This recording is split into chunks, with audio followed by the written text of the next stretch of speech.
Sisi Waislamu tumekuwa katika hali ngumu katika wakati wa sasa, na sababu kubwa ni haya mambo mawili: kupatikana katika jamii yetu watu wa sampuli mbili, wanawachuoni na wasomi waovu na wajinga wenye kufanya ibada.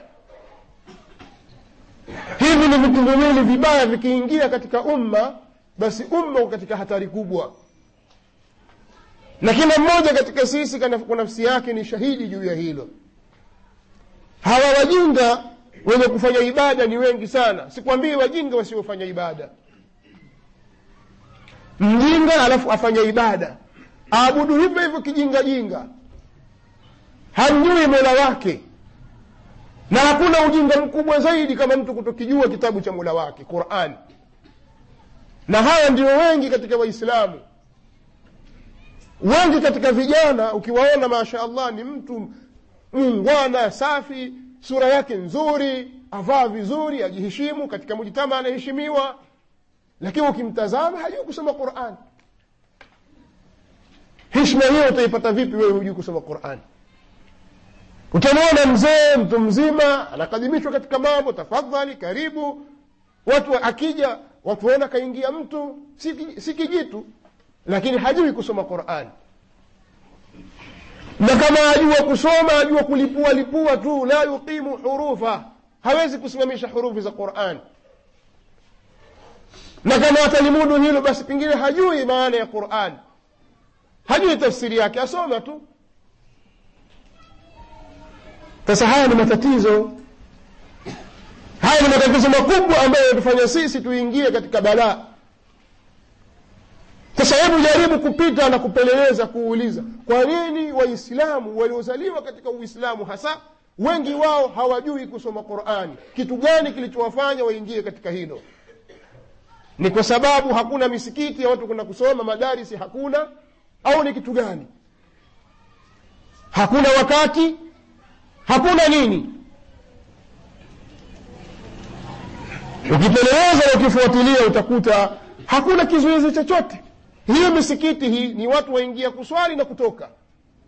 Wakati mwingi watu wamaliza katika maskani zao, katika sehemu za lahu, katika sehemu za lahu, katika mambo ya porojo, katika michezo, katika vitu visivyokuwa na faida, katika ma-TV, watu wakitazama ma-TV kila wakati, musalsalat na vitu mbalimbali, bongo movies na vitu gani watu waangalia kila wakati.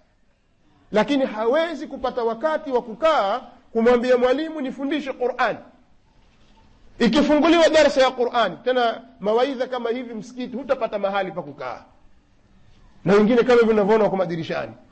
Lakini weka darasa ya Qur'an, kama utaona mtu na hajui kusoma Qur'ani, na wala hana mpango wa kujua, hataki kusikia habari hiyo, kakae pale usome Qur'an na watoto. Hawa ndio watu wanaoharibu umma huu wa Muhammad, kwa sababu maangamivu hayaji isipokuwa kwa ujinga kushakithiri. Ina maana kama hujui kitabu wewe cha Allah subhanahu wa ta'ala, huwezi ukasimama kukisoma kitabu hiki. Na waliosifiwa kwa kheri ni wale ambao wanaisoma Qur'ani haqqa tilawatihi, wanaisoma Qur'ani ana al-layli wa atrafa an-nahar. Na tilawa ina maana pia vile vile ya mutabaa, kuifuata Qur'an.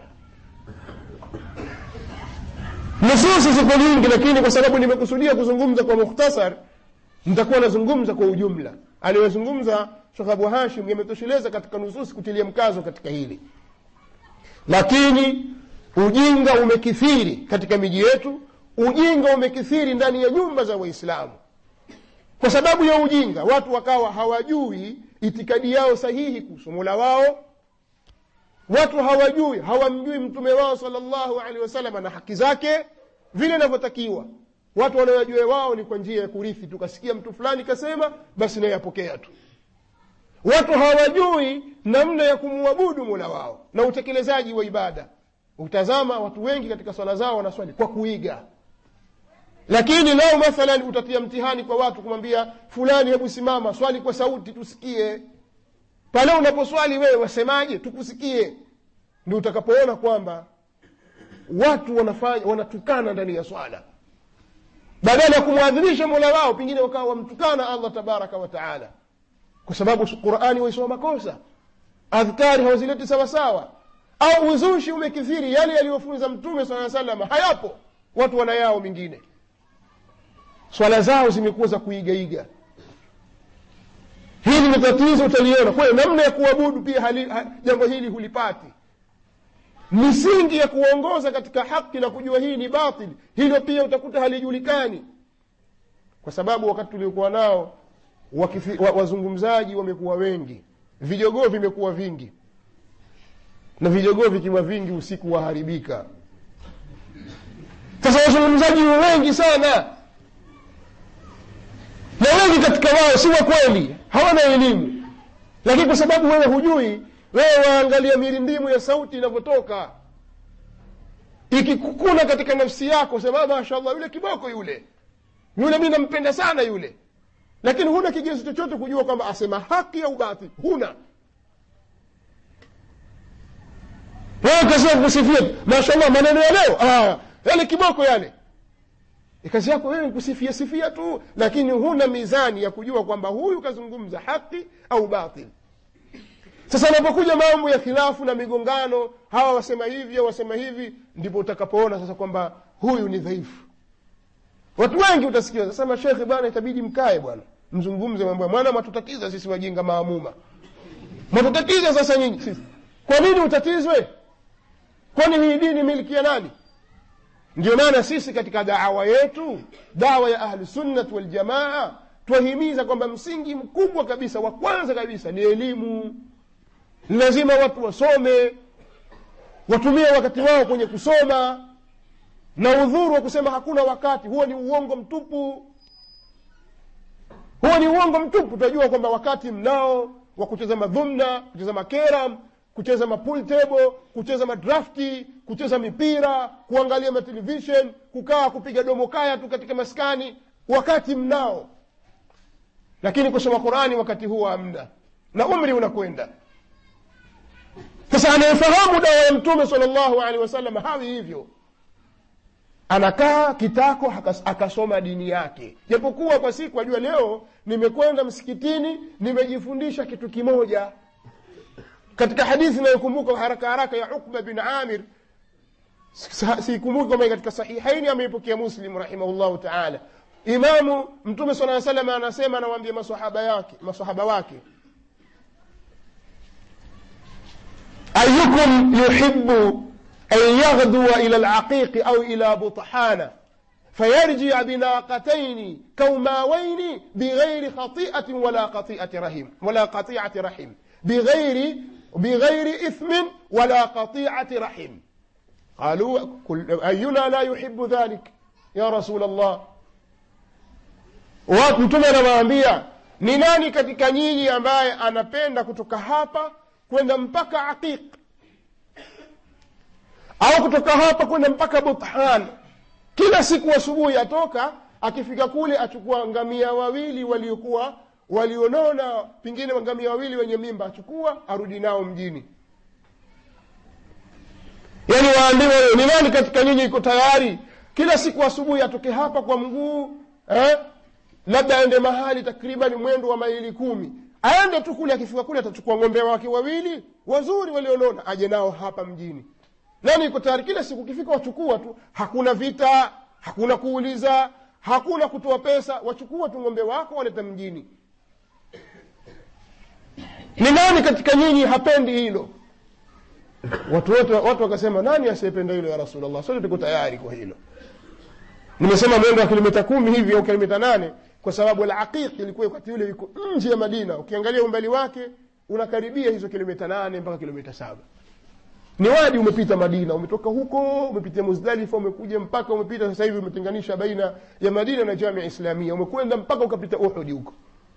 Wadi al-Aqiq. Sasa ni nani ambaye hapendi katika nyinyi kutoka hapa tulipo kwenda mpaka Bathan au kwenda mpaka Aqiq akachukua ngamia wawili walionona? Wakasema, sote tupende ya Rasulullah. Akasema Mtume sallallahu alaihi wa alihi wasallam kutoka mmoja wenu nyumbani kwake asubuhi akaenda msikitini akasoma aya 2 ni bora kwake yeye kuliko ngamia 2. Wa 3 khairu min 3 wa 4 khairu min 4 wa min a'dadihinna min al-ibil, na kwa idadi hizo za ngamia. Haya mtuambianeni ukweli hasa. Mathalan kama hapa msikitini waambiwa ukisoma aya 1 tutakupa 1000. Utasoma ngapi wewe? Kila siku ukisoma aya 1 tu, ukijifunza ukiweza 1000 yako iko kwenye kapu hapo, chukua uende kwa nyumbani. Utasoma ngapi?